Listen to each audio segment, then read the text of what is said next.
Alors que le combat se poursuit entre les forces de la coalition et les troupes de Marco Ramus, les tensions se font sentir en Redland. Des manifestations ont émergé ces derniers jours et se multiplient dans les grandes villes du pays. La décision du président redlandais d'envahir le Greenland est désormais remise en cause par la population.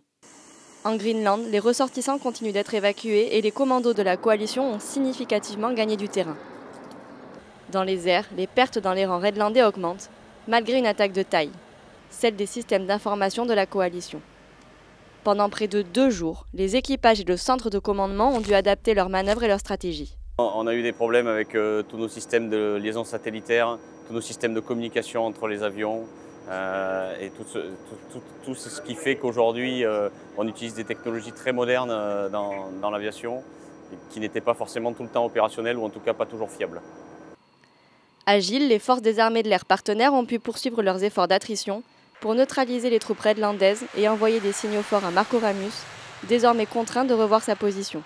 On sent que l'ennemi est découragé.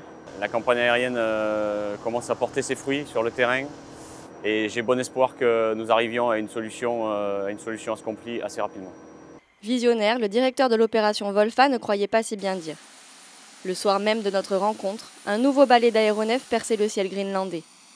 Suite aux informations des services de renseignement français, une quinzaine d'appareils a décollé de Mont-de-Marsan pour neutraliser l'instigateur du conflit, Marco Ramus lui-même, ainsi qu'un centre de transmission relié à son état-major militaire. Un double objectif atteint, laissant entrevoir une sortie de crise rapide. Les dernières troupes redlandaises en Greenland sont déjà en train d'évacuer la zone. L'heure est désormais au repli pour les forces de la coalition, qui devraient quitter Blue Land dans les prochains jours.